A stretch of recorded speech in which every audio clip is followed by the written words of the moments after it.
following podcast may contain strong language. Listener discretion is advised.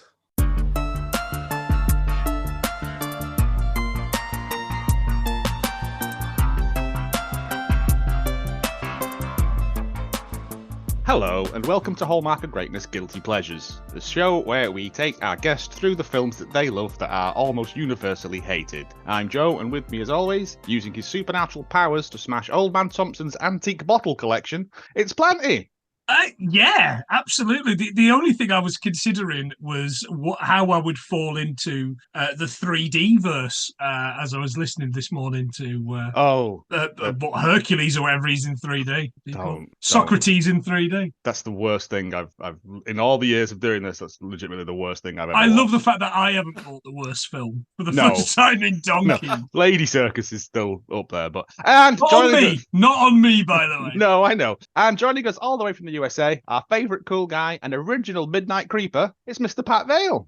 Hello. Yeah, right. It's nice, isn't it? Having special guests on, like getting to meet. Especially when they're talented, not like us twats. Well, that's sorry, Joe. If you want to keep up to date with upcoming film choices and that, you can follow us on Twitter at Hallmark of Great, all one word, or you can find us on Instagram and Facebook at Hallmark of Greatness. Or if you do quick surgery on yourself with a pencil and want to recommend a film to us, you can email us at hallmarkgreatness@gmail.com. Pat, lovely to have you here. Big fan of your work. Feeling is mutual. Thank you. It's a pleasure to be here. Finally, after so many years. Hey, I have to edit this and watch the film. I just drop in, watch the film once, and write something about Dennis Nedry. It's fine. Oh, mate. So, Pat, let me play the jingle, and you can tell us what film it is you've brought.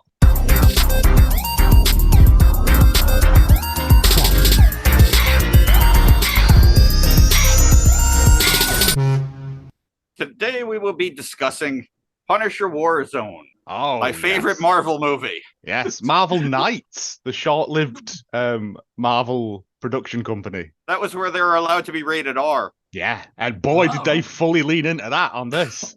There's some tremendous violence, including an old lady's head being kicked off. I liked that. Yeah, it's always my favorite.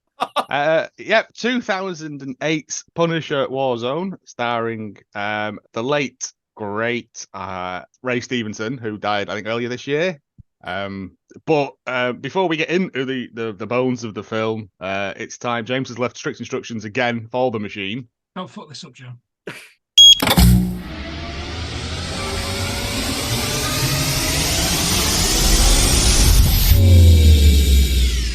Yes, that is the ultra recounting cog of the Emperor. And it has run out of sap, hence we are having to advertise again. So this week's episode is sponsored by Glasnost.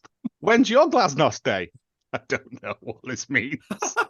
And the synopsis. Esmeralda the Punisher Vaz is an isolated radio announcer who must assume the morality or else a giant lizard will eat one of them skyscrapers. Things really get going when Esmeralda encounters Rick Warzone, an ombudsman whose favourite genre is ragtime. Things really get going when Gene Simmons' finger gets involved, and the couple have to set aside their differences. Will they die? Most likely. That's Punisher Warzone. I hope Gene Simmons' finger dies. That would be good. What was that? That was Starboy running through the sky. What was that called? Yes.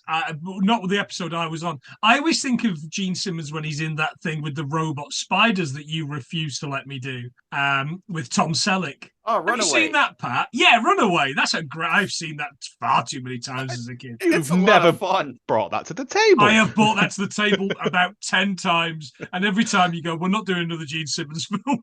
I mean, oh no! Why did you do If Looks Could Kill? No, it was the one that was supposed to be like a.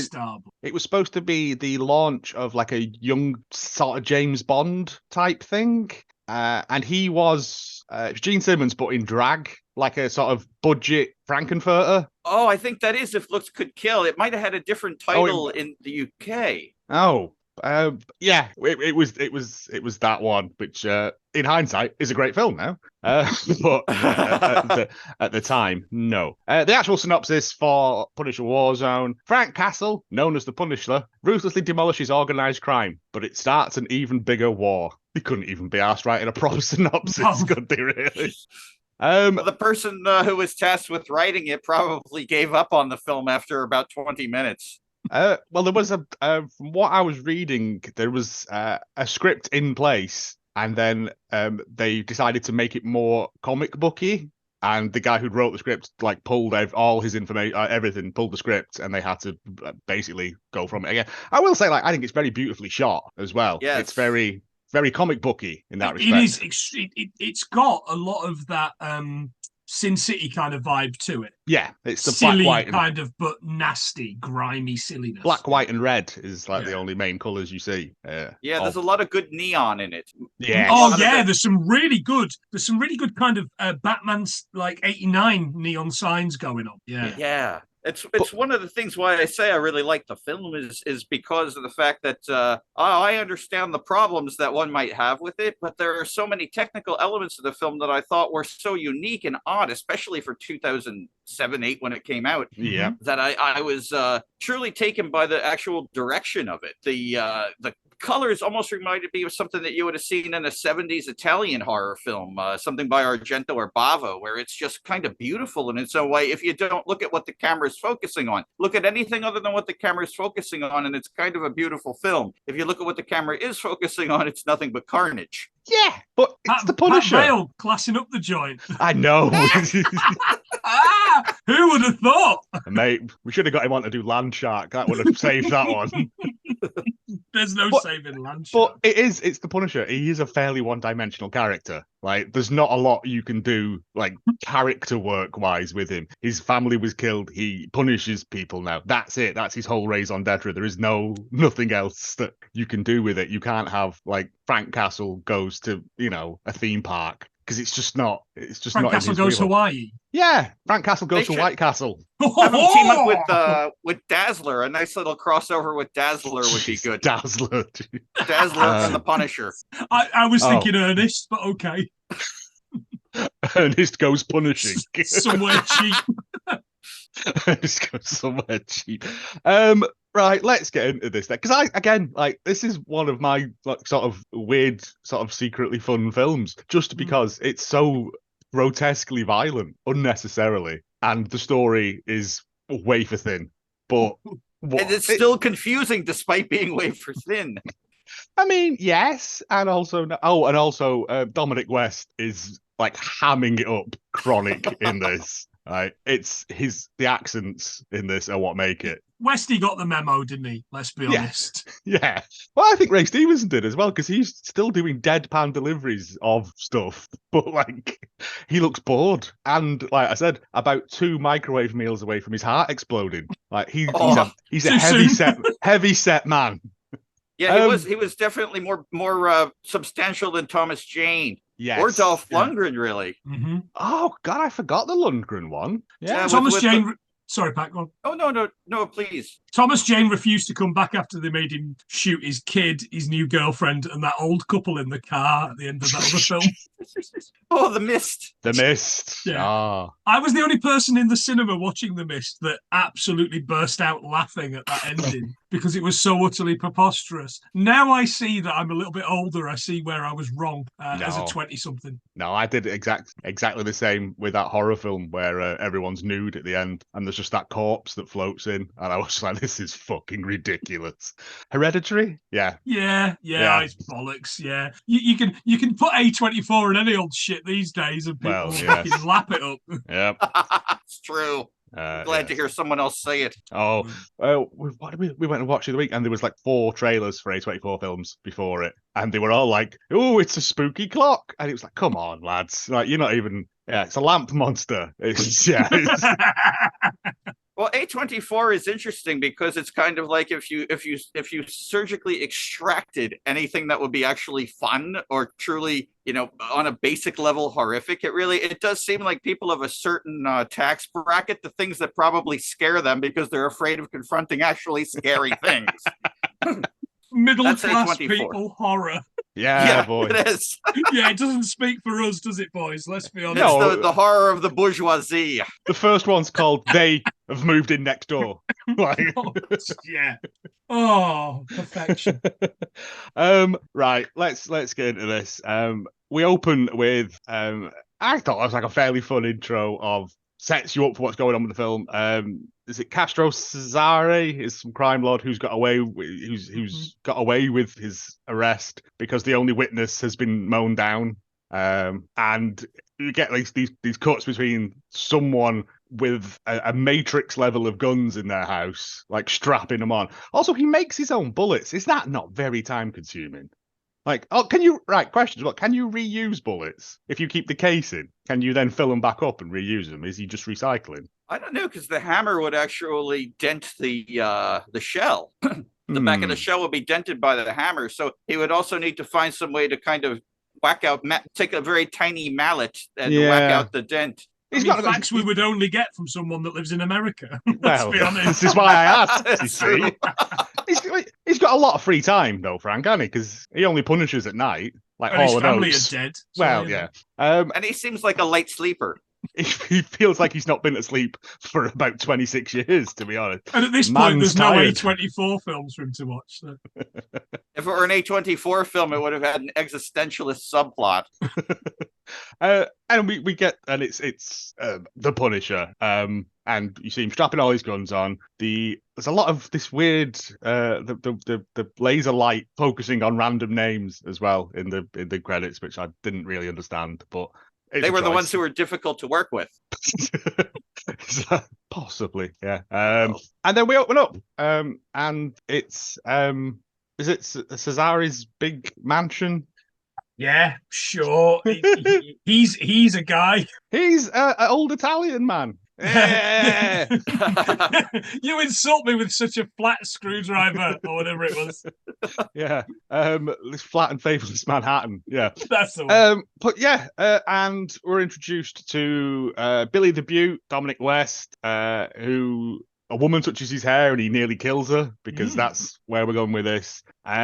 Is it Pitsy and his son Ink are there as well? They were two hired goons. Hired goons. And there's the two cops in the car as well, who I haven't got their names down because I can't remember. They actually survived. Soap and someone. Soap and the other guy. Soap is on the case of the Punisher. He's the Punisher task force on his own. And then we get like Frank breaking into this party. I thought, I know I'm onto something good here when he runs past and he's got a knife taped to his shin and it goes shing like a knife noise. I'm like, he's just running now. But it's great. Billy the Beaut goes to see Cesare and he gets paid off, and then there's like a standoff. There's I shit in a bag now. Like this. I shit in a bag as well, but I do work on the road a lot, so you know. Why could you just throw it? But yeah, it's this non-event, and he's like, right, we're all going to go and eat now because we're Italian, and I guess that's what we do? Question mark. Yeah, sure. The Punisher does some guy in outside. All the lights go off, and then I was like, oh, here we go. I remember this. I remember the bullet sprinkler. Yeah. Lights go off, everyone panics, and then Frank Castle is there with a road flare for dramatic purposes. Sure. I thought you're highlighting yourself. That's quite dangerous. I thought it was at the football. He's not Italian. Yeah, and he just massacres everyone in this room, and it's great. Like, he cuts off Cesare's head, breaks his wife/mistress's neck, which I thought was... Yeah, I was pretty into that. Not that I'm suggesting I'm into breaking women's necks, listeners. No, but like, no one's getting spared in this room. They're all dead. They just don't know it yet. And then, like, he throws a load of knives at people as well, and then the lights come on, and instead of just going, I'll just shoot people, he decides to dangle from the chandelier like a reverse Christ and just spray bullets randomly around the room, and people keep running in. That was the thing. If I was a hired goon, I'd be like, I'm going to wait until he's stopped rotating or come in the gaps. I've played enough computer games to know where the boss's weaknesses are as they go around. Like, this is like The Red Wedding if it was directed by Tommy Wiseau. Oh, hi, Punisher. I was not really looking forward to seeing the movie until it began, and the moment that the film found me was when he's walking down the table killing everybody, and one guy goes to shoot him, and he gives the guy a compound fracture in his radius and ulna, and then takes grabs his hand and stabs him with his own broken radius and ulna. Yeah, and I said, okay, this film's all right. I'm going to enjoy this one. Yeah, it found me. This was the point. Yeah, he massacres everyone in this room. He pushes a chair leg into someone's face. Oh, yeah, that was good. Like, there's interesting killing, isn't there? Yeah, not just shooting people like a normal action film. No, he's violent, and that's it. And like anything is a weapon in his hands. And then he just like, is it Billy and that lad that looks like he should be in like an emo band? He's not in the film, is he? Like he's in it. Like he's peripheral to the whole movie, but he's never in it. Yeah. We're getting away. We're not going to hang around here. Frank's killed everyone in the room and just calmly walks off, which I'd be like, but that's just me. He walks outside and not Soap, the other cop that's with him, like says, oh, by the way, Billy's leaving. Here's the keys to my car. I'm going to punch myself in the face now to make it believable. Yeah. I mean, come on, you big coward. How realistically hard can you punch yourself? Like, your body would not let you do it. He said, like, Frank, just one there, innit? Like, but the thing is, I can't punch someone I hate really hard, let alone myself. Do you know what I mean? We're weak. I'm a weak, flabby man. Yeah, I was going to say. That's true, but Frank Castle, later on in the film, you see him punch the one guy in a later scene, and he punches his head completely in with one punch. So the cop was probably like, shoot, well, I want to get a bit of a bloody nose, but I don't necessarily want to punch my jaw right into the house. Yeah, that's Inky that gets his face caved in, isn't it? Yeah. Inky, is he not one of Pac-Man's ghosts? He is as well. He is the now. Orange one. He's a ghost now, anyway. There's something going on down the docks. There always is, in my experience. Were you there, Joe? Yeah. You're always down the docks. I love down the docks. Because they're doing business with Christou, who's bringing some kind of biological weapon in. Or something. This doesn't lead to anything. Yeah, this is the first of the fantastically neon signs of the Rosati Brothers recycling, which looks like it's a sign pointing to Beetlejuice. Glass recycling and nightclub. Yeah. I mean, don't get those two mixed up, listeners. Why did you bring us to a gay recycling plant? Because they work hard and they play hard, Joe. Yeah, and they're like, Billy's there. He's with Pitsy and Ink, and is it Nikki who is the undercover cop? I believe it was Nikki. Was it? I want to say Donatello, but that's one of the mutant. That's one of the ninjas. It's something very similar though. Nikki Donatello. We'll call him that because and apparently money's gone missing or something. And Frank, being Frank, just arrives and just opens fire on Nikki and kills him as he comes out of the toilet. I think, isn't it? Which. It is what it is. All hell breaks loose. And for some reason, Billy gets pushed into the huge glass crushing recycling machine, which doesn't have any netting. It's a health and safety nightmare, this place as well, because all the railings collapse really easily around it. And Frank, being an ironic man, I guess, decides to turn the machine on and just leaves him to get recycled in the bottles. And I thought this was I appreciated this because it looked gross. Like as he's going around and bits of his face are getting pierced with broken glass. I thought, all right, this is quite good. It's a nice effect. But the screenwriter who took his name off the picture said that that's the only scene that they left in from his script, and he was quite pleased about it. Oh, so he said that was the most important part to leave into the film. Only because that's why Billy becomes Jigsaw. It makes me wonder what the rest of his script was like if he was so proud of that scene. What did they tone the violence down from the script somehow? A man gets exploded in midair in a minute, like. He's like, yeah, we were going to just throw. So Frank realizes he's done a bad thing, has a crisis of confidence, and leaves. While the FBI show up and arrest everyone that's there, as they will do, and then we get the paramedic. There's so many dead bodies as well, and the paramedics show up, and we go, we've got a live one. It's Billy. While Soap is outside fanboying over the guy who got punched the other cop who got punched. Because as it turns out, Soapy's working with Frank anyway. In a throwaway line, we find out that like he's his man on the inside. Yeah. And that's the opening bit. This is like action. That's your first sort of 10 minutes is heads being caved in, a man being stabbed with his own arm. Like, good quality stuff, I thought. Good violence. Then we have to slow down, don't we? And we get Budansky.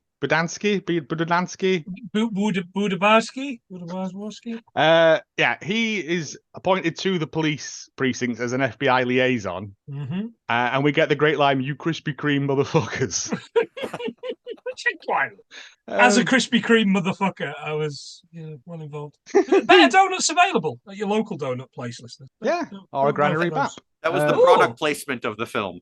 That's the one sponsorship they got. But surely, though, that they would not be slagging off Krispy Kreme. No, Krispy Kreme are great. Maybe Krispy Kreme don't give a shit. They're like, yeah, just whatever. Just say the name. People who eat this secretly hate themselves anyway because they're not the nicest donuts. Like they're not. No, they're absolutely not. It's grease. But maybe it's different in America. Possibly. No, they're really, really greasy. But there's one thing in America when you go buy a Krispy Kreme, they put this light on that says hot and fresh. And if you go right then, you get the donuts as they just come out of the oven or whatever they use to cook it. And it's a very different experience from when you eat them once they've cooled. Well, getting them at the seaside is what Joe's known as down the docks. It is. So for a good bedtime story, yes.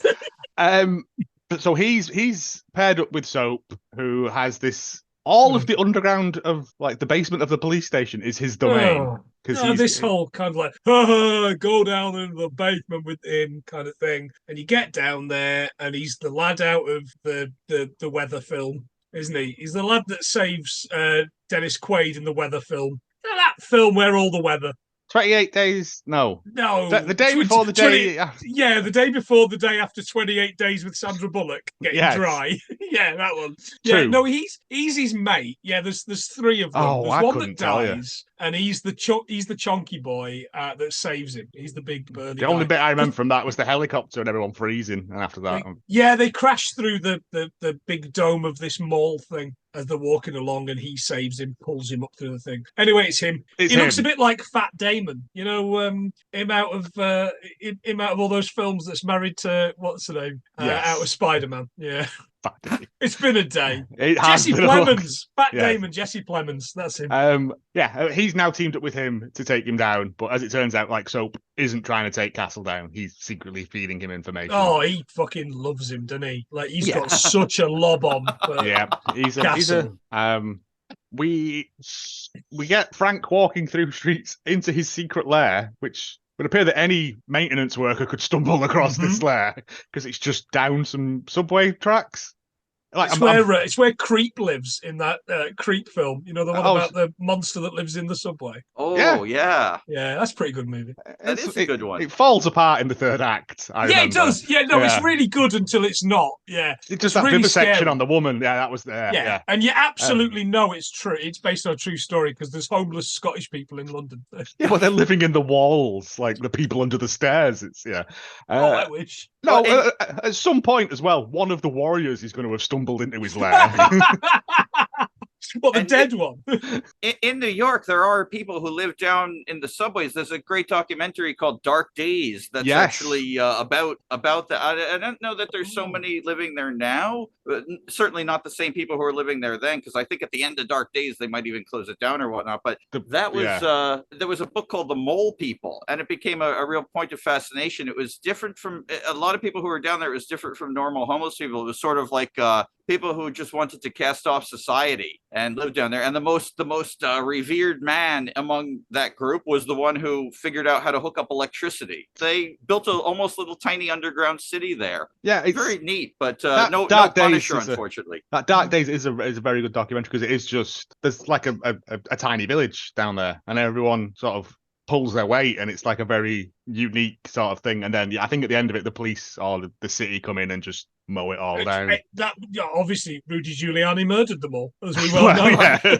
I was going to say their little society down in the subway ran a hell of a lot more efficiently than the New York City above it. Oh, there he goes. There's the politics.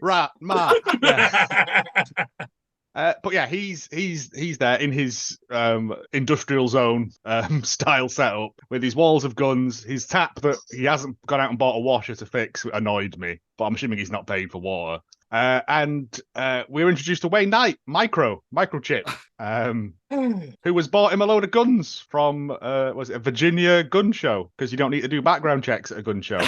Sure. I don't know. I mean, Bowling for Columbine, I'm fairly sure you still needed to, unless it was like private sales. Or you're opening a bank account. Or you bought a watermelon. Yeah. And Frank's basically like, I'm not doing this anymore because I killed an innocent man. Like, Frank must have killed innocent people before. Like, he's not. By mistake. Yeah. Like, some of them serving staff, when he was doing the bullet sprinkler, like, he must have, like, a wayward bullet might have hit one of the serving staff. Like, just because they work for evil people doesn't make them evil. Like, but again, Frank's world's very black and white like that. And he's like, I'm not doing it anymore. I'm out. And Micro's like, well, all right then. And then he just like, this was the bit. Frank just walks about 10 meters, sits on a chair, and just like, that's it. And I guess I'll go then. It's like the bit in The Godfather Part 2. Just when I think I'm out. And this is where we get Billy has had his hand me the mirror moment. I mean, ripped off so completely from fucking the Batman 89. Yes. It's disgusting. Totally. It actually made me angry, lads. I was so furious watching this going, all right, and he's gonna smash the hand mirror and he's gonna cackle. And he pretty much did. Yeah, but it was what was it? There were all your muscles and tendons were gone, and there wasn't an inch of skin left on you. Mm-hmm. And then as he unwraps him, he just starts saying words. He goes, polymers. And I was like, okay, what are we doing? Like, oh, don't forget he used horse skin to replace the skin. Oh yeah, horse hide. Yeah, literal horse face. Exactly. And I was like, could they not have got a skin donor? Can you do that? Again, questions for another time. I'm backing him in the 355 at fucking Chestnut. That's for sure. But this is supposed to be the best plastic surgeon in New York, and he stapled his face at one point. There's a whole bit where they're not even in proper. They're half in, half out. I'm like, it's not. Now, my question for you lads is: getting your face ripped apart in a recycling machine, is it woke or not woke? Jesus Christ. That's an interesting question. Like, is he quote unquote dying for the cause or not? Well, it was his factory, wasn't it? So I don't know. No. Oh, he would have died. I assumed he died here because I've never seen this before. I assumed he died. I didn't know anything of the character. What character? And I assumed he died, and I don't know, Drop Dead Fred or whatever his brother's called was the one that turned up to kill. Nope. But Jesus Christ. Yeah. I thought it was good. I thought the young lad throwing up and then his dad slapping him about. I thought that was pretty fun. Then he kills the best plastic surgeon in all of New York City. Yeah, which is really sad. I was thinking all the people who are going to have to go through life looking like I do under the mask in New York, all because this man didn't like having horse flesh glued to his face. I mean, come on, Pat. They're just going to go to LA. They're going to end up in the hills. It's fine. That would be the moment that Joan Rivers would have moved to LA permanently. Joan Is that Rivers. too soon? Joan Rivers references. Pat, you're bringing the references up by about 10 years. Thank you. I don't know. Joan Rivers always reminds me of that woman from It's Always Sunny who slowly became a cat. Because she's just got more and more feline in her, because it was just pulled so tight. Like when you push a cat's face back. Please, you got to come see my show. My daughter, she's so untalented. But yeah, and now they're going to go and break Billy, who now wants to be called Jigsaw, because he's watching a video of some jigsaws, as you do. Yeah, in your secret gangster lair. Put my Jigsaw videos on. It's okay. They're going to go and break his brother. Would you like to play a game? Which I instantly I had to look up. I've got to be honest, because I don't know the law. I've read some Punisher stuff, but not a lot. I had to look up the law. I was like, mate, it's too soon for you to be ripping. Oh, no. Okay, it was a character already. It's fine. I didn't know that either, because I've only ever read one issue of Punisher. Yeah, it's one-dimensional. That's the problem with Punisher, is that there's no room for character development. I think Frank's been to mysteriously hover near the funeral of Nikki, and then someone smeared a load of Nutella on his wife and kid's grave, so he has a flashback meltdown about that. And we find out, that he was the only survivor of a gang. That they witnessed a gangland execution, and so they had to be killed. And all I went was, I wish I was watching Judgment Night. Now, this is lies, because I've seen what actually happened. Didn't they all die at a family reunion in the sun, hosted by Chief Brody from Jaws?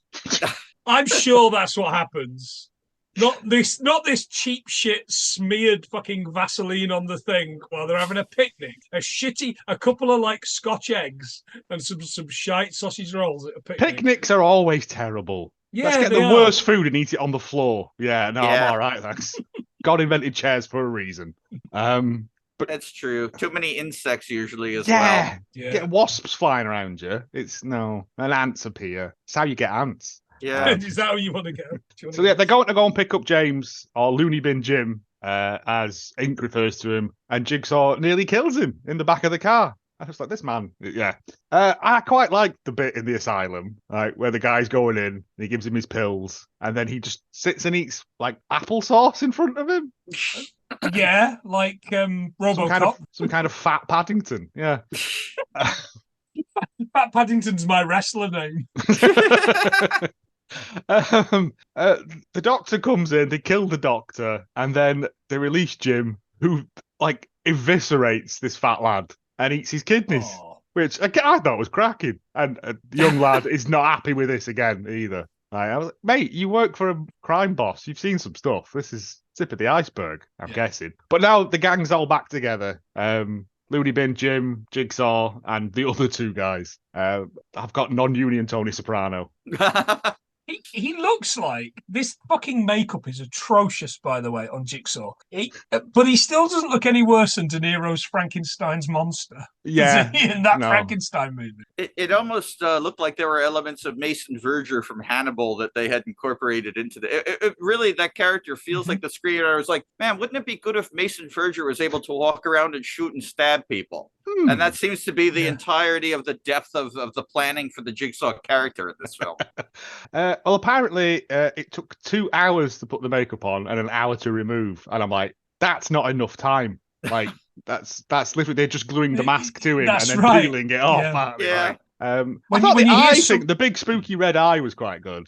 But... Yeah, it doesn't look any better than the lassie, the Japanese lassie in Hostel who ends up jumping in front of a train. It doesn't look any better than that. Yeah. And that was roughly about the same time. Yeah. We're getting a TV series of that, apparently. I don't know how. Okay. A Hostel TV series? Apparently so. Someone was telling. Because the first one's pretty fun, the second one's terrible, the third one's just torture porn. But apparently there's a TV series in production. I don't know how that's going to work. It's like a murderer of the week, like a monster of the week, but with just killings. I don't know. But they're off now. The gang's back together, and they're off to go and speak to Christou about this deal that's going down. Again, none of it makes sense. Frank goes to see, takes a big bag of cash. Where's he getting all his cash from as well, Frank? Because he's got that massive trunk, hasn't he, that's full of stacks of bills. I was thinking that he'd steal it from everybody who he killed in any kind of gang. That was the only thing I could think that he would.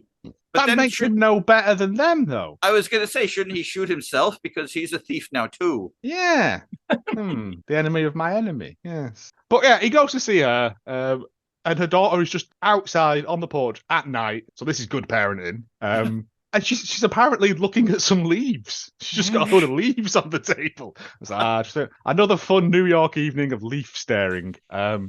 And he tries to bond with her. And I'm like, you don't know this kid. Angela comes out, pulls a gun on him, and he's like, you killed him. You say you're a good guy, but and Frank's like, all right, just fucking shoot me then. I'd been like, go on then, let's get this over with. I can put an episode of Dad's Army on or something. It'd be all right. But he doesn't, because the girl saves him by whinging about a red pen. I don't know. No one was getting killed, so I wasn't paying attention. I need constant bloodletting. Well, that's where the movie decided. The editors were like, well, this is where everybody can go take a break and go buy some popcorn or use the bathroom or something along those lines. They'll know that no one's getting killed for 2 minutes. It's what you get.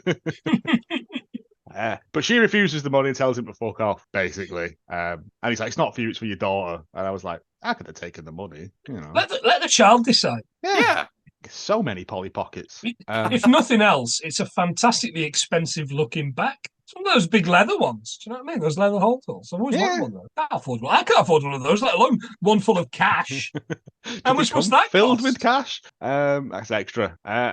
We cut to this meeting. They arrive at this fancy hotel to meet with Christo and his Transylvanian contingent. Because accents here are sketchy at best. So my question here is, he's meant to have had all his tendons, all of the tendons ripped and torn. Mm-hmm. Not ripped, torn, but ripped and torn. And he's just dancing around. He's Rip Taylor. He's just dancing around and running around and jolting about. Like, come on, mate. No. Oh, is this when they walk into the hotel and he's like, oh, he sees himself in the mirror? And then I think possibly the best bit in the film is just Jim throwing himself into mirrors for 5 minutes. Oh, yeah. And so I've written down how many years bad luck has he collectively got in this scene. And then I took it back for 20 seconds and counted to 28 years. Oh, I see. So congratulations, Eugene Toombs. You've got 28 years bad luck, as well as having to eat people's livers or whatever. Every 11 years, was it, the livers? Yeah. So He'll ride out the years of bad luck by sleeping underneath the pavement, the sidewalk of the convention center in Baltimore, though. I love that we all went to the same place. It's Eugene Toombs, mate. I've seen him in now else. And he's terrible in this, to be honest. It's a terrible performance. Yeah. Truly. Like he's supposed to be unhinged, and he just comes across as special. Like, is this the second scene where we get the line "ragheads in Queens"? Yeah, and I thought, it's 2008. At least we aren't using the R word, which I think there was a cut off in films where we stopped using the R word between 2007 and 2008 in America, which I'm grateful of, because every time we watch a pre-2007 movie, they use the R word, and I'm like, so jarring. But we're now using a new R word, and I'm not with that. No, the old man says it, and then Jigsaw says it as well. Because he said they were supposed to move whatever this biological weapon. I thought it was drugs, and like they just didn't mess with drugs. It was just like guns they shipped or whatever. Turns out it's just like 3 blue vials of something in a shipping container. I don't know. Is it not the stuff out of Mission Impossible 2? I wouldn't know. I've never seen them because I don't like Tom Cruise. Listeners. Come at me. They're all shit except that one, because it's got Dougray Scott in it. I think it was the stuff from 12 Monkeys. Oh, very good. Yeah. That'd have been better. Yeah. There you go. But they're having this meeting, and like the guy next to Christo keeps mouthing off in Russian. Romanian, Swedish. Yeah, his accent wanders greatly. And in a great bit, like they all pull guns and start flexing, and they calm down, and Jigsaw just smashes a wine glass and rams the stem like through his neck, which I thought, all right, back on board. They've got me back in. And they're like, it'll be 12 million now instead of 10 because I've got to pay more people or something. This goes nowhere. He's got to buy more wine glasses. Well, yes. What's the next bit here? Oh, who knows? Yeah. We also missed the bit when they were in the woke glass processing plant, where McGinty and his McGinty, the Irishman. Oh, the Irishman. Oh, ain't no ridder high enough. And his 2 like ADHD riddled lads that are with him, because they refuse to use doors or steps. They've just got to leap around everywhere. The bit outside the factory where they run, jump in the back of the truck, jump on another truck, jump back in the truck, and they're all going, "Way!" I'm like, what is this? This is the director just seen these lads outside the bank every Thursday and has gone, these lads jump around off the bit of the stairs onto the bank, onto the donut factory down the thing, and he's like, and she's going, I'm going to have them. They're brilliant. Lads, do you want to roll in a film? And they went, yeah, fucking why not? Yeah. Can you do an Irish accent? No. Even better. No, neither can your boss. It's great. It's fine.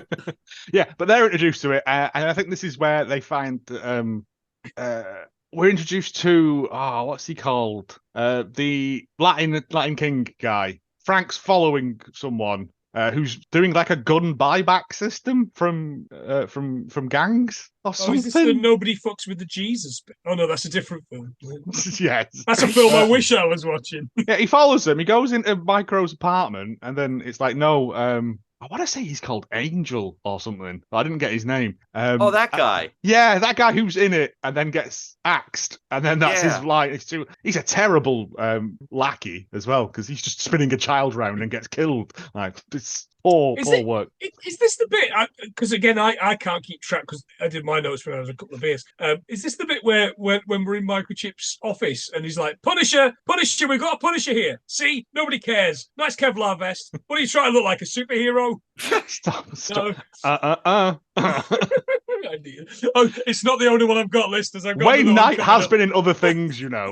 Oh yes, and I'll tell you about those at the end. I'll tell you about both of those films at the end. His mum's apartment also has like breakaway doors with neon lighted like gun racks. Like his mum's got dementia or something, which is terrible, but which explains why all she enjoys watching is cookery programs. Is fucking, I don't know, kitchen nightmares. Yeah, boy.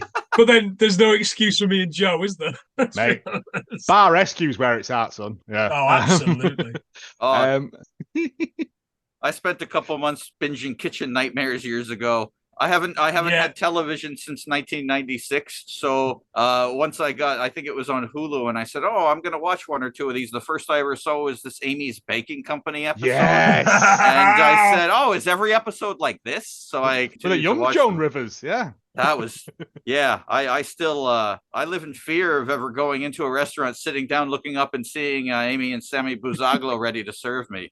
Oh, I did find out because there's certain things you put on when there's nothing on. I'll stick one. They're always on a channel somewhere. And I was like, I wonder if anyone's actually kept track of like the success rate of these things. Yeah, they're like 84% of them fail. Yeah, we read up on every single one the second we'd watched them. Yeah, and a lot of them don't because they're too far in the red. And also, just painting a wall grey and getting some new chairs is not enough, is it? Like, but I did a lot. Yeah.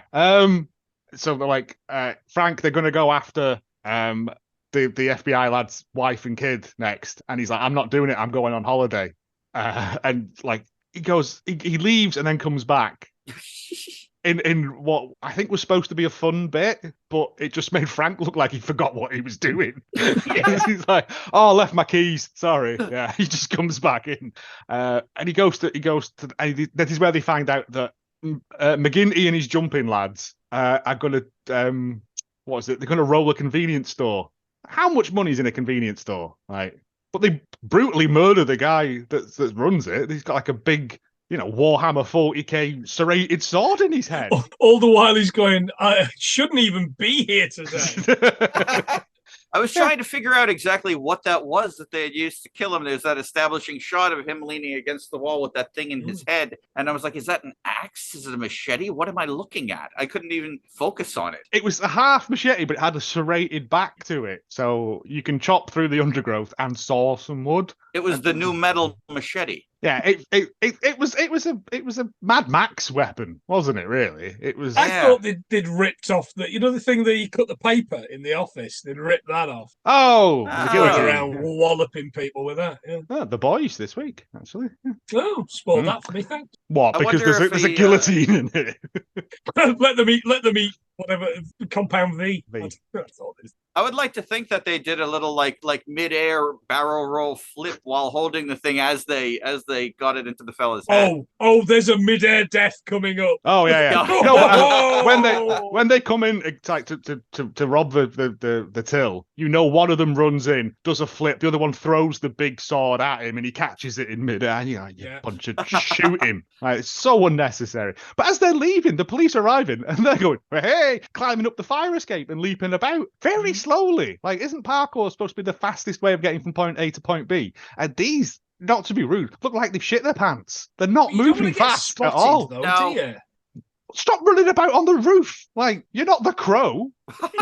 Never will be with that attitude. No, he did less. Yeah, McGinty jumps over this gap and lands, and then they're all going, hey! And the other lad does it, and as he flips in midair, he just explodes. Oh, wow. And I was like, and then it just cuts to Frank with like a rocket launcher.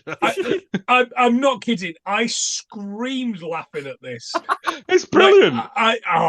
Just listeners, just a little kind of a look behind the thing. We've had a lot of work going on in our lounge and dining room recently, so we've been watching everything for like 2 weeks in bed on the iPad, and I had to take it back 3 or 4 times just to get the best impact because I wasn't watching this on the big screen. But my neighbours must have thought somebody was murdering me. Someone was RPGing me in my own home.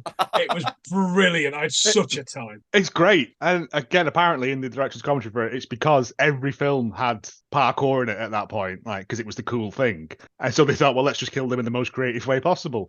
Most creative way possible being RPGs, I guess. Oh, is this the raid and that level 13 or whatever it's called, District 13, which I keep getting mixed up with District 9 on my own podcast. Bonwy 13, yeah, the French parkour one. That was earlier than this, I think. Right. And okay. the raid is later. Raid's around the same time as Dread. Yeah.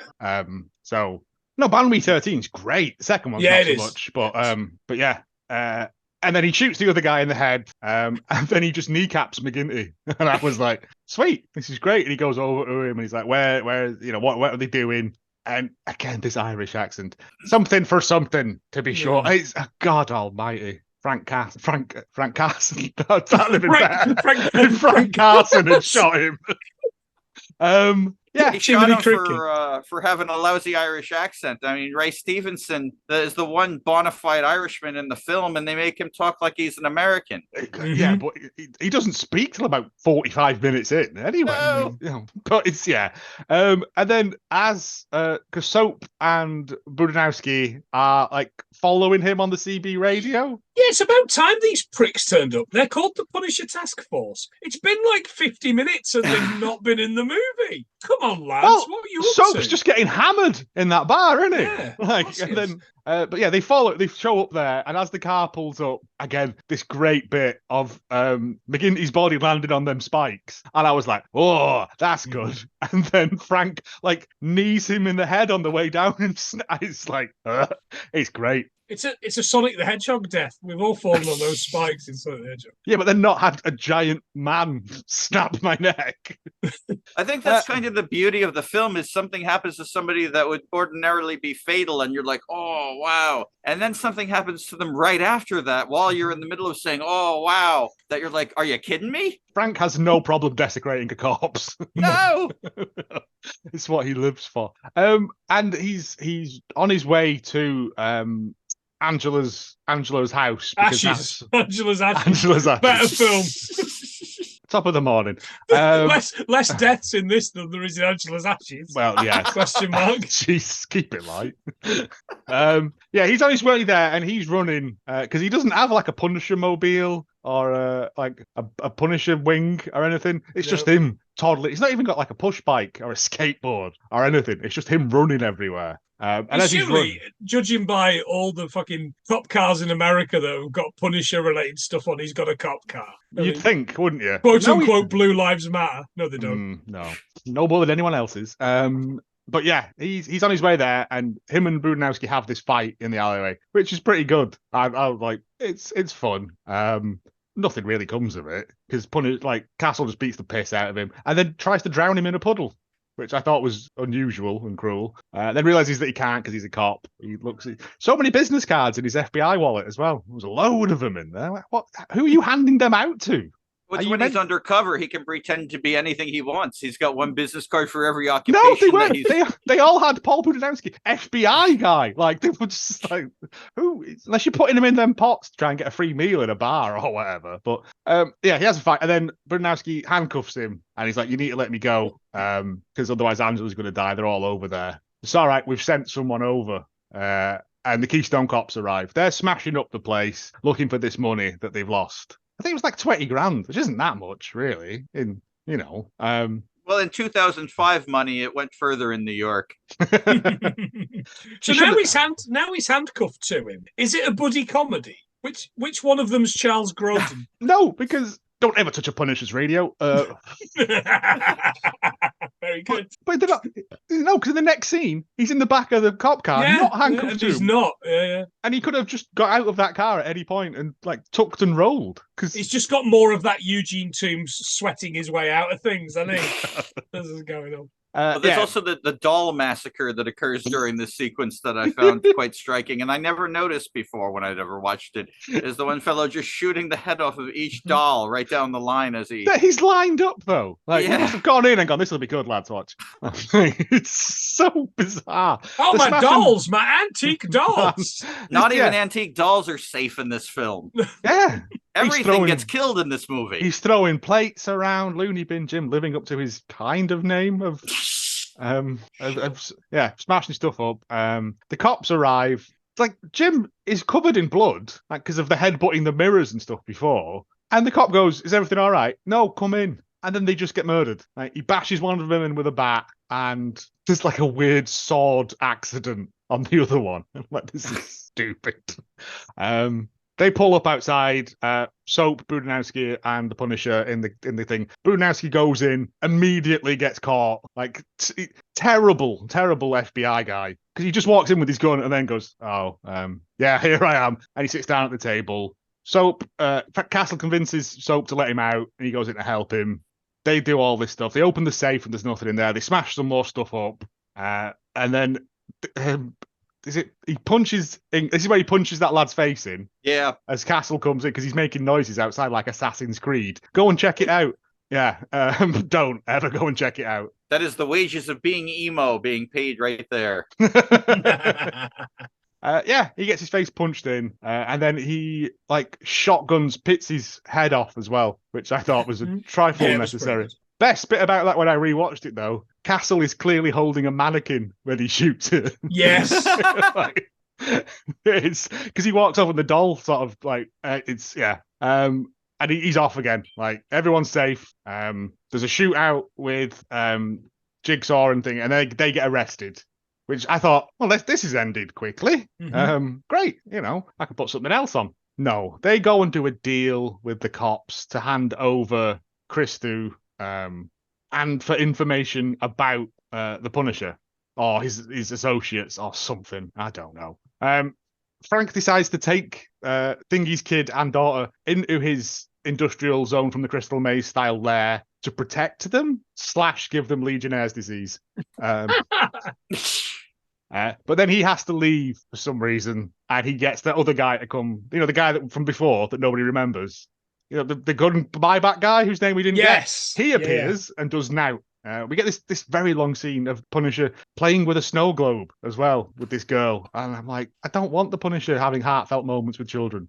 I want him throwing harpoons at people. Smashing the snow globe in the child's face. Yeah, not in the child's face. Children aren't inherently evil, apart from Damien from The Omen. And Richie Rich. Macaulay Culkin because he's rich. Alone. It's because he's rich, isn't it? Wonder where the Punisher stands on like Macaulay Culkin in Home Alone.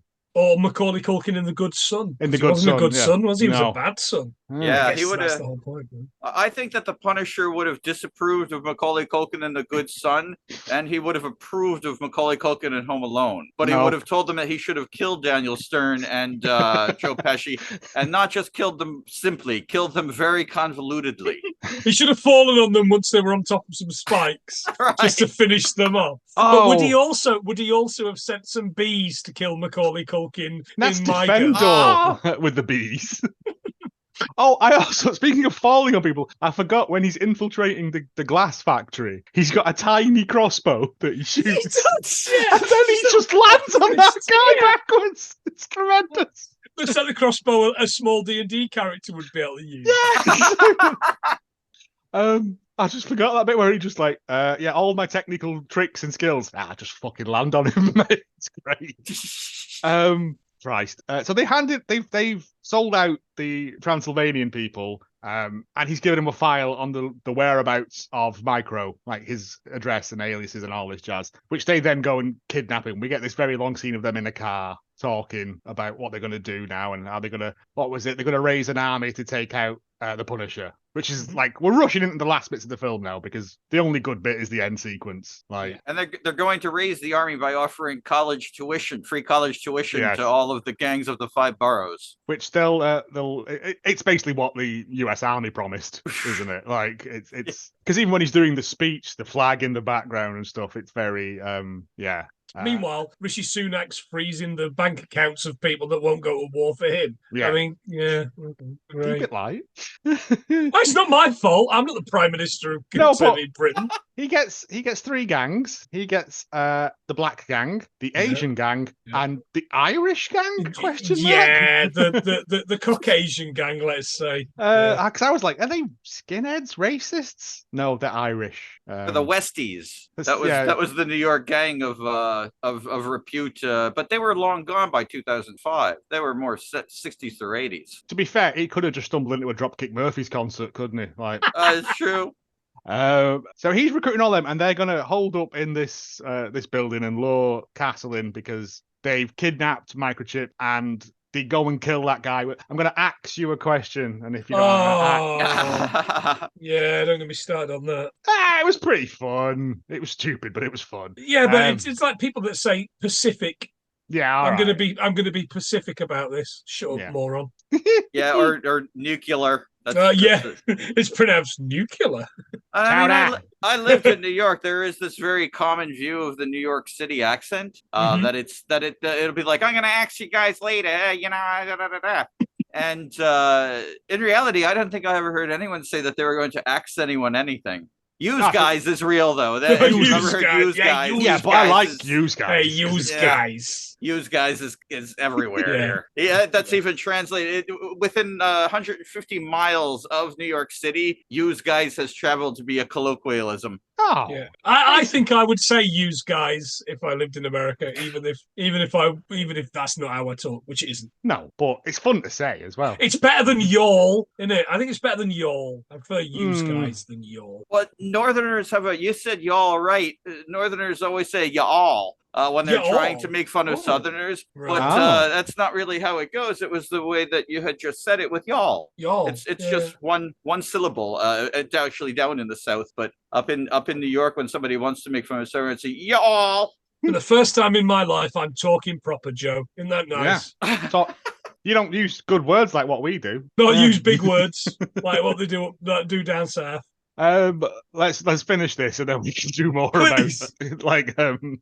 Please let us finish this. Yeah. So they're all going to go and do it. Budansky's going to go in, but Frank's like, no, you can't because you'll end up like me. Gives him blunt force trauma to the head. Like, and they've been to speak to, is it Christou's old man who is it like the Russian old people's cards and vodka house? I mean, I'm up for that. I sat around playing that tile game that they play in China. Mahjong. Yeah. Be a Russian version of that, though, wouldn't it? But yeah, it's just it looks like it stinks in that building as well. Yeah. But they're like, oh, so all the gangs have formed up in there, one on each layer, I'm guessing. It is like, the raid. It really like is. The raid. Yeah. And then all these Russian lads show up, and they're like, "Oh, we're here for the Punisher party." And I was like, "This has got sexy all of a sudden." And then they just like blow all the Chinese Asian lads away on the bottom floor, and Frank decides, "I'm just going to jump into the 3rd floor window." Well, what was the point in shooting everyone on the lower levels then? This is fun. It's fun. He goes through the window, and we get a very good sequence of him just murdering people. In interesting, the guy in the lift eating, and he just come on and shoots him. He puts a grenade in a can and boots at a lad. I liked that. Yeah, no, I liked. Because there's that moment of slight on the lad's face before he explodes. Right. But it's a good thing of reloading the gun and all this. It was a good. It's not the raid, but it's all right. And then. Oh, what was the bit? The police will be here as soon as people start shooting. Budowski goes, no, I've told them that we're setting off dynamite over here, so no one will come. And I'm like, yeah, that was brilliant. Like that does not sound like dynamite. Dynamite at all, even slightly. And then we get this whole. He basically takes out everyone in the building, and we end up in the showdown in what appears to be like a Turkish bath. I don't know what. I thought it was Eastern Promises. And it's basically you can choose to either save Microchip or save the woman and the kid. There's a lot of dramatic tension wasted on that particular scene for how anticlimactic the scene itself turns out, too. They may as well play the Jeopardy theme while he's deciding which one of them he's going to shoot. And yet, in the end, it was all futile. He needn't have even made a choice. No. Yeah. So they get Microchip, and Microchip says, "Nice Punisher. I thought you were one of your big brothers, but you're not so bad." Stop it. Wah, wah. Oh, when the guy dies as well. I'll see you in hell, Frank. If I see you anywhere near hell, I'll kick your ass out. Kick your ass out.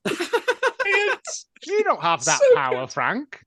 Only one of the 7 Lords of Hell can do. Anyway, at least he got to Wayne Knight before the Dilophosaurus did. That would have been clever, Frank. I know it's not him, but it would have been good. Very good. Yeah, but he goes. This is a choice you have to make: save your friend or save the girl. And yeah, they go like eye switching and stuff. And Frank's never going to save him. He's like, yeah, peace. He just shoots Jim in the head. Chip gets shot in the head, and then he impales Jigsaw on a flagpole? ? Is this the I shit red, white, and blue bit? Have I missed something? No, that was before. Red, white, and blue. And I was like, somebody needs to see a proctologist. Well, red's fine. He should have said it again after he was impaled with the flagpole. That should have been Jigsaw's tagline. That's his catchphrase. Yeah. Yeah. Yeah, he impales him on a thing, and then he just puts him on a fire that's there for some reason, and then doesn't even do like a good, a James Bond walkaway line of like, oh, not a piercing bore, because that's not a thing, but like, yeah, he just walks away. He takes out his massive shing knife, cuts the ropes, and lets them go free, and then like that's it. We get him on fire, but we also get his cartoon eye on fire, which is not how eyes work. Absolutely not at all. Like his little blobby eye. I love the cartoon eye being on fire, and I didn't notice it. I've seen the film before, but when I watched it last night, I was really watching, and I said, wow. For one, the thing that struck me was how poor the CGI flames were on his face. I said, well, at least he's not being hurt because all of that is CGI. And then I saw the eyes start to go, and I was like, I don't think that's how it works, but I'm glad they did it. So, how flammable is a horse? A horse's ass. Yeah. I imagine it's fairly flammable because it's hairy, a hairy horse. But they shaved the horse before they stitched the horse flesh onto his face. It looks like. Oh, that's not as good. He could have joined the carnival. Oh, if it's a missed opportunity. At least a few of those pieces should have had like horsehair on them, or just a big mane coming out of one side of his face. That'd be good. Like a cutie pie horse one, like an orange one or something. He's a brony. He's a brony. If they use zebra flesh, that might have been cool too. Oh yeah. Because their skin is actually black and white, isn't it? Yeah. But anyway, we're getting more excited than the film was, to be fair. And then that's it. It ends. Like the girl says, "Oh, thanks, Frank. You're all right. Yeah, you're one of the good ones. My husband said so." Great. I've still got that sack of cash as well, because my house needs fixing up now. Because you fucked it right. It's also haunted because there's 2 dead cops, ghosts lurking around in there and all. And they'll need to buy a new set of dolls. Just the heads. Haunted or otherwise. Yeah, and it's him and Soap walk away, and Soap's doing this thing. Oh, Frank, you're so great. I love you, but maybe you should stop doing this now because everyone's dead. And Frank disappears, and walks down past this church with Jesus Saves on a cross, and what appears to be the bass player from Fear Factory appears, and he's like, "Give us your wallet." And he's like, "Frank," and then it just cuts to Frank at the top of the stairs, takes his gun out, the Jesus bit disappears, it just goes saves, and he just shoots him, and it ends, and we get some Rob Zombie fart rock. Yeah. Oh, so much fart rock. And that's the film. I can't help but enjoy it because it is so gloriously silly in its just the plot is not there. Stuff is set up that never pays off. The whole biological weapon thing, I thought that was going to have something to do with it, like Scarecrow Joker, Scarecrow thingy juice or something. No, and it's basically just revenge. It's three scenes of revenge, but it's the creative use of violence and the explode. I mean, ask anyone about this film, they'll go, the one where the lad explodes. Yeah, that's the one. Yeah.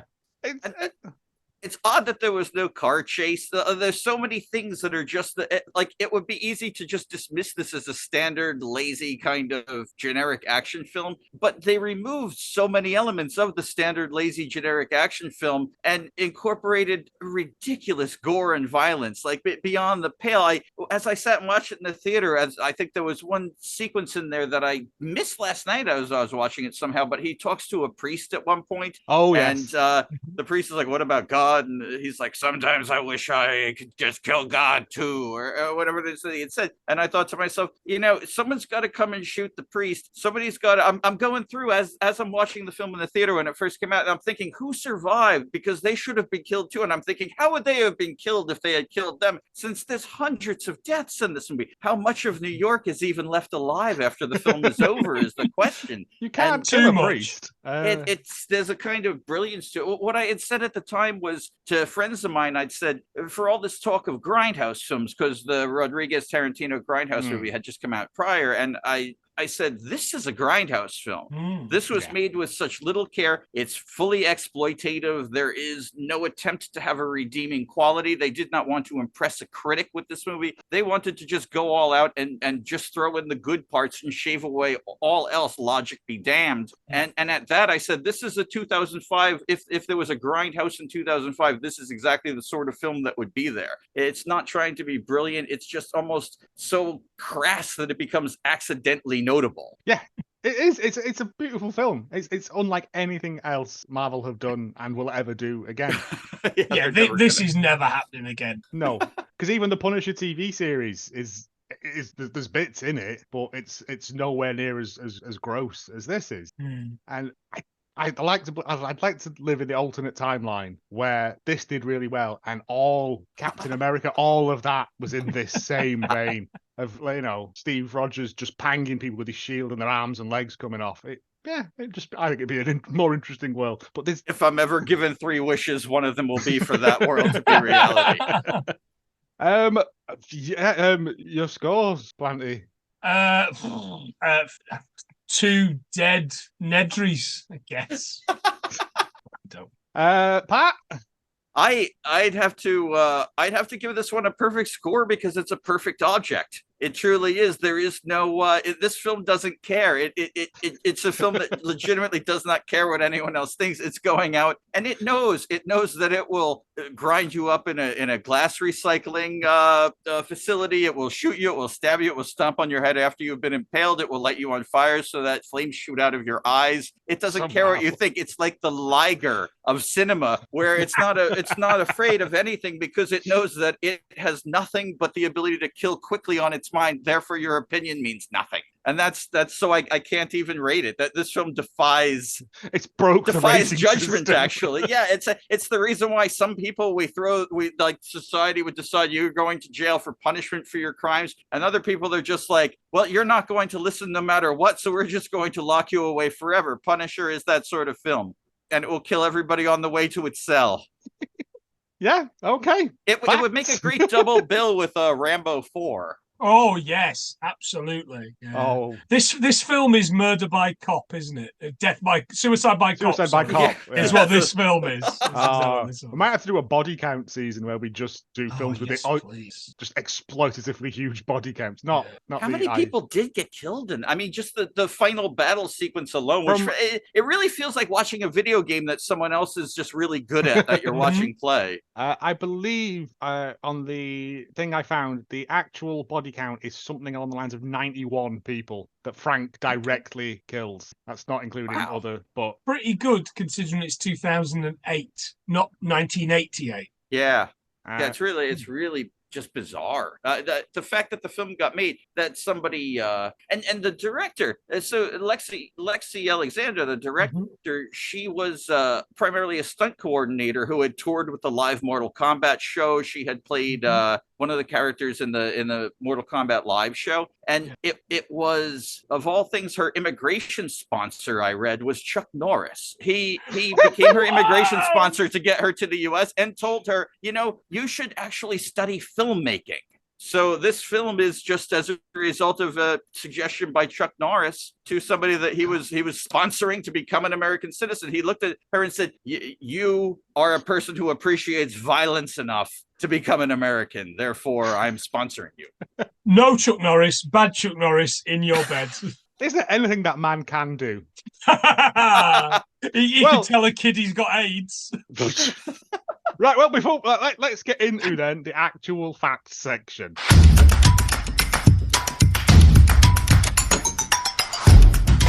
I want to see that was a Mortal Kombat stage show. I want to see that. So do I. Mortal Kombat on ice. That would be good. One particular Mortal Kombatter would be very good at that. The rest would be shit. Anyway, so Punisher Warzone released. I am so sorry, James, in advance. Released December the 5th, 2008. Cost $35 million US and made $10 million. That is a disgrace. My question is, how did this cost $35 million? There's a lot of CG. I don't know. I assume it all went on prosthetic heads and whatever you blow prosthetic heads up with. Maybe the price of red corn syrup went up. Because of this film, yeah. The director, Lexi Alexander, you've already mentioned, Pat. She directed this and the brilliant Green Street. Green Street? Green Street! I'm coming over here, abusing her football fans. The Hobbit football film? That's the Hobbit football film. Oh, mate, that's a beaut. She's a former World Karate Association world champion in karate point fighting, which I'm not sure if it's karate or pointing or fighting. All three. You have to point at people doing karate fighting. There they are. You win. She's shit hot at that, yeah. The producer, Gail Ann Hurd, she cut her teeth under Roger Corman, of course, a podcast favourite, at New World Pictures, and she produced The Terminator, Aliens, and The Abyss, while shagging director of said films, Little Jimmy Cameron. Really? Yeah, she was married to him. She was, but she's got a bit of a taste for directors, hasn't she, Pat? Because she was also married to De Palma. That's right. Yeah, I forgot about that. Because I know he also was married to Nancy Allen. Yes, yeah, absolutely. Who left acting. She became she actually runs a cancer charity in recent years. Oh, right. Oh, yeah, that's why she left acting. She said it's a much more fulfilling thing to deal with, to help survivors of cancer and help people going through cancer treatments than it ever was to be an actress. I mean, she's not wrong, is she? No, she's a good individual. One final thing about Gail Ann Hurd that I think could probably forgive this utter abomination is that in 1989 she played a pivotal role in keeping the American Film Institute from honouring director Elia Kazan for his role 37 years earlier in naming communists when called before the House of Un-American Activities Committee. So they were just about to go, look, I know he called every cunt a communist, but he did some decent things, didn't he? And she was like, no, he was a prick. Fair enough, yeah. So well done her, yeah. Good work, lass, I say. Yeah. Onto the cast, Ray Stevenson. I mean, you lot know him from Rome, 2004's King Arthur. That's the King Arthur film with her out of Bend It Like Beckham in it. Keira Knightley. Oh, Keira Knightley, where they CGI'd the poster to make her boobs bigger. Couldn't tell you, never seen it. And he was Blackbeard in Black Sails. Again, I have not seen him in a thing until this film. I'm not just saying that for the lols. Rachel said to me, "You've seen him in loads of stuff," and then she went on to list him in things like Dexter, which I've never seen a second of. Loads and loads of bits and pieces. We never got past episode 1 of Ahsoka. That's on me. We will get there. But I'd never seen him in a single thing until I'd seen this. Me either. I've never seen him in anything else. He's the big evil guy in RRR, the evil British guy. Yes, yeah, you mentioned that before we got on that you were watching. I knew I'd seen him in something. Yes, there we go. He dies by motorbike. He gets a motorbike thrown at him. I mean, that's the most Indian way to die, isn't it? Oh, mate, watch it. It's great. A man suplexes a tiger. It's tremendous. Oh, it's right on my street. I just need to find 3 hours. Yeah. Apparently, prior to filming, Stevenson read every possible issue of the Punisher Max series, underwent endurance, martial arts and weapons training with former Force Recon Marines and film fight choreographer Pat Johnson. Sadly died 21st of May 2023 at the age of 58, which scares me a little bit. I mean, he doesn't look like a well man in this, but I think that's part of the look, isn't it? But, yeah, perhaps. Yeah. I guess if you're in films and you're putting on weight and you're losing weight, It's not good for your system, though. Absolutely not. Wayne Knight as Microchip. It was, of course, Newman in Seinfeld, Dennis Nedry in Jurassic Park, which we might have banged on about, and the sweaty cop that licks his lips in that scene in Basic Instinct. Oh, he is. Yeah. I never realized that. I mean, you're not of looking course, at that, are you? No. Nice beaver. Thank you. Gratuitous beaver shot. That's the one. That's the one.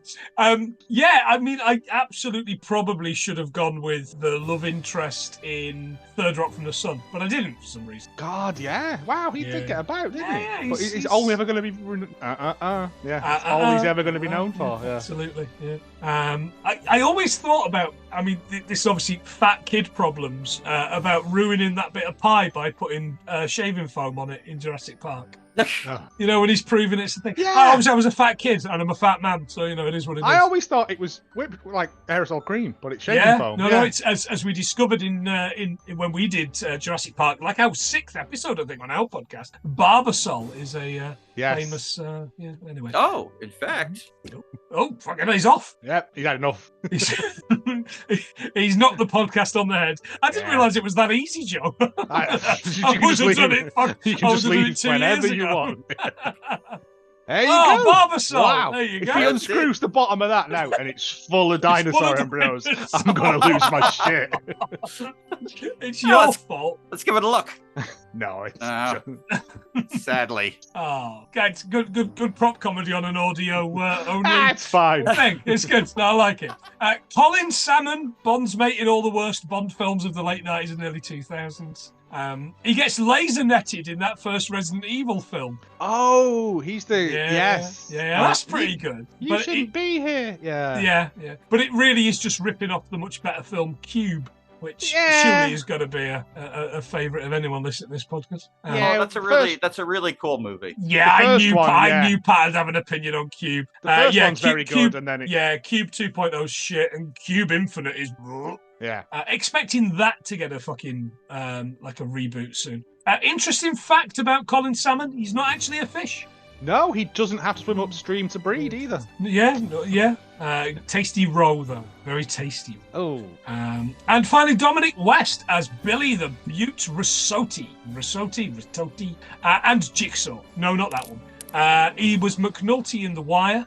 Fred in my favourite Christmas Carol, the one with Jean-Luc Picard as Scrooge. Then I've not missed it. Engage. And Prince Charles in the one series of The Crown where they fuck the casting up. Wait a minute. Why is your Patrick Stewart the same as your Charles Bronson Death Wish voice? He barely engaged because all of my impression. Come on, Joseph. Make it so. All of. Very good. I forgot about Patrick Stewart's Christmas Carol. He was doing a one-man version of it on stage at one point. When I was in high school, our drama club was supposed to go and see a live performance of that, and the teacher made a big deal about how we were going to go and see it, the one who ran the drama club, but then somebody did something and got in trouble, and she got mad at the whole drama club and said, that's it, now you're not going to see Patrick Stewart do a Christmas Carol. You were never going anyway, Pat. It's an empty threat. I believe so. There was a lot of standard torture techniques that my instructors were schooled very well in. Still, you had the last laugh because she's dead now. So she is indeed dead. Patrick Stewart's one-man show to just be him half Scrooge and be like, oh no, and then that way he's got like the ghost of Christmas on that side. It takes ages to do scenes because he's got to go and glue a load of shit onto his face for all the bits. Fantastic. Dominic West's Irish wife is royalty from Limerick. Right, her ancestral home you can stay at for a night, and on the website there's no prices. That's how dear it is. Oh, you have to ask. You can't afford it. Yeah, it's a big castle. Is it Enya? My auntie used to go to school with Enya. I ate Enya. I ate your auntie, and I ate you. Unbelievably, and this fucking blew me away, Paddy Considine was considered for the role of Jigsaw in this film. But the offer was retracted and given to West, who had previously turned it down. Considine dodged a fucking bullet glass to the face and everything. I think it would, again, alternate timeline. I think that Paddy Considine's great in pretty much everything he's in. No, but that ruins his career. No, he would have made it good. Yes. No. Yeah. No. He would have it's gotten much better when he's playing alongside his.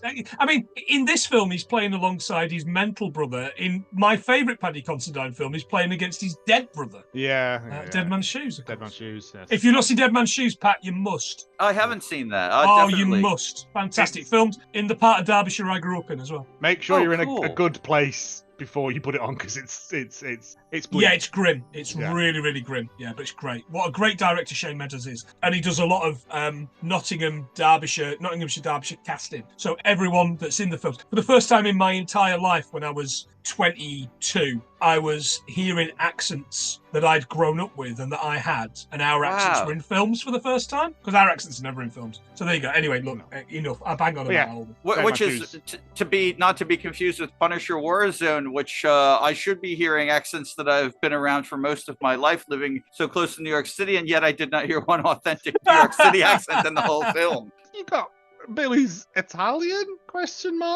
accent. He says Italian as Pat. He says fanooks at one point. Like, yeah, he does. It reminds me of Mad Magazine or something, trying to imitate a New York City vibe. But one thing I loved about the film also was that at no point in time did I feel like anyone was outdoors. Every single second of the film, even when they're supposed to be outside, felt as if it was in some kind of soundstage. Yeah, it had big... what's the motorbike film with Rick Moranis in it? Oh. You've lost me. Streets of Flame? Streets of Fire? Oh, Streets of Fire. All that is supposed to be outside, but is in a soundstage, and it shows because everything looks weirdly off colour. I love the soundtrack to that movie. It's a great daft film. If you have add it to the list. It's not for us, but it's worth watching just because it's silly. It's same director as The Warriors, and it was like his bizarre alternate take on gangs. Yeah. Like from the whenever Walter Hill worked with gangs, he always did something unique and interesting. The Thingy Gang in The Warriors, they all speak like Billy. Hey, the guys with the let's say the ones with the berets on. Yeah. That's one of my favorite films. And plenty facts at done in it.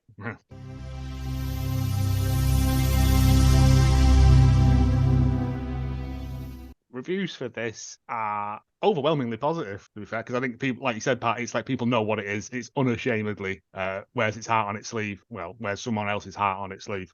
But I did manage to find a 1 out of 10 review by Tarzan 1908. So I think that's when it was written, possibly. This is one of the worst action movies I have ever seen. I enjoy action films as much as any other, but I can't take junk. That's what he says. The only good two actors were Ray Stevenson and Colin Salmon, who he doesn't even get his name. He just says the black FBI guy. He was the commando in Resident Evil. Great. The Polish black FBI guy. Yes. After that, it seems everybody else was picked off the streets, and it shows. And the dialogue could have been written by an 8-year-old. Jesus, now I understand why Thomas Jane and the original director quit the movie. And the Jigsaw guy was a joke for a villain. He acted like a villain from a bad TV show, and all the fake Italian New York mafia accent was painful to my ears. He was not scary at all. He was, if anything, pathetic. Trust me, the Joker from Dark Knight beat him fair and square. That's not a fair comparison. He won an Oscar for that role. But that's like saying, like, apple is a better fruit than, mercury. It's just not the same thing at all. Whenever a critic engages in the bell curve concept, it always goes awry. I had my doubts when I learned the director, Lexi Alexander, was a first-timer on the big screen, and my fears came true. She did a disgusting job, and the climax of the movie was over in less than 5 minutes. Seriously, if you watch the trailer, you have seen the whole movie. This is the best bit. By the way, a lot of the good critiques on here are from suspiciously new users. Do they work for the movie? Oh, they're working for the movie. Are they working for Frank Castle? Frank Castle is like, you need to write good stuff or I will shoot you in the head. A lot of people write to movie studios, but this guy writes to movies. Yeah, free Deirdre Rashid. Dear Die Hard. I accept the directing it. Alexi Alexander, I thought it's a comic book. Like the fact that everyone's framed slightly off center, so it looks like comic book panels and stuff. It's a choice. Yeah, she got it. She absolutely got it. It nails the brief. I think the direction is where the film really shines. The script is indefensible in many regards, but the direction, that there's some really great work there. It's such a shame that just because this didn't do well, and they didn't know how to market this film. I wouldn't know how to market this film on a mass level. If they said, here, right, you come up with a good ad for this, I'd be like, I can't show you any scenes that would make you want to see this film because the TV stations will not air that. We can show you the bullet sprinkler. That's about it. Really. Yeah, that's about it. I wonder what the ads even look like. I'm sure they're on this DVD that I have, but I don't really. I think it was sad, but it's sad that industry can look at a film and think that on any level who the director was at certain points is the reason why a film did not make money. It's always about the marketing in America, whether a film makes money or not. It's purely about the marketing. It's not even about critical reviews anymore or acclaim. So in a situation like this, anyone who has half a brain that would work for a studio would look and say, well, she's an excellent director. Let's give her a good project for her next one that will allow her to shine, that we can market properly to make money. Because I think Lexi Alexander did a great job for what she was supposed to do here. Whoever screwed around with the script is the villain. I think it was written by the machine, by the plot machine, the early AI of 2005. Yeah. It's one of those that I stick on every so often, just because I don't really have to focus on it. It's a daft, throwaway, violent comic book film. It's Sin City. It's the raid. It's all those things. The plot is wafer thin, but it's the action that gets you. And sometimes you just need that. I don't want terms of endearment every film. The grotesquerie delivers. If one is looking for just it's perfect. Yeah. And that's all we've got. Basically. Pat, it's been lovely to have you on. Where can people find you if they want more of you? I'm most active on Twitter, although I do also maintain an Instagram account, but I'm much less serious on that one. And then I have a Bandcamp page, and if you want to hear the albums that I've made, they are wherever anyone is streaming. And other than that, if you go to eBay, you can probably find some of the old Starlogs and Fangorias that I was on the editorial staff for, because I don't think any of the work that I did there made it online. But that's that. And of course, there's all the Trauma DVDs that I wrote the back of if one is a true Pat Vale completist. Oh, that's my kind of thing. Absolutely. Listeners, go away and listen to Pat on Spotify, which is where I've been listening to his latest album, and I spent a lot of time listening to your Christmas album as well. I'm not suggesting I was the only one. But me and Joe listened to the Christmas album a lot. But yeah, I've had the current album on a heck of a lot, especially in the car. I appreciate that so much. Thank you. It's just nice having people who are talented. Yeah, it does feel. I do feel a little bit starstruck today. I've got to be honest. Oh. Yeah.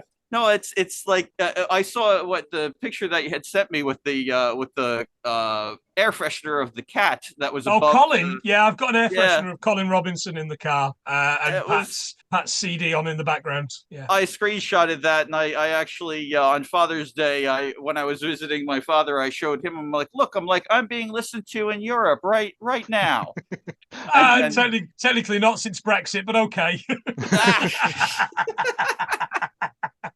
Wait, that is that the case? That's we are still in we're still in the continent. We're just not in the EU. It would be interesting if you declared yourself part of North America next. Oh, steady. I mean, we're very good at making terrible decisions, but we're not going to do that.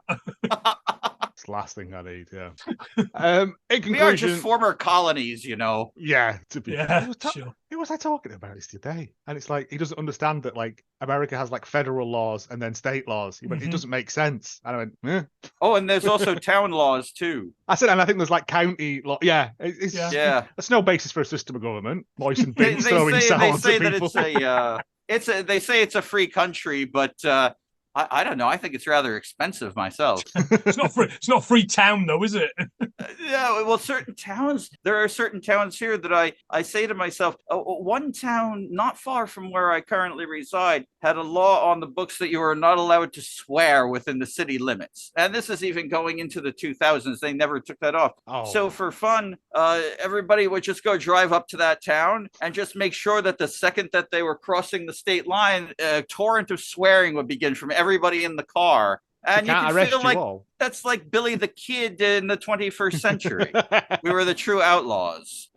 It's easy to be an outlaw in America because, they'll decide sometimes when you get pulled over here, the cop will ask you for your stuff. And then he'll be like, all right, we're going to go back to the car and decide what to write you a ticket for. And then leave and come back and be like, wow, I didn't even know this was a law. Yep, it's a town ordinance. Yeah. Oh, great. So, yeah, that's kind of what it's like living here. Just give me your address as Wrigley Field, like Elwood Blues. That's exactly. In conclusion, that was 2008's Punisher Warzone. Pat, lovely to have you on. As we always end, your favourite quotes from the film? Nobody? I shit red, white, and blue. I've just remembered. Yummy, yummy, yummy in my tummy, tummy, tummy.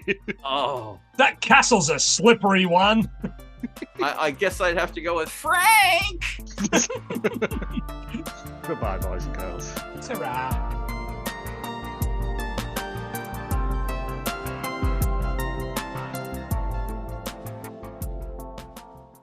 Year round, I really kind of have the town to myself after dark.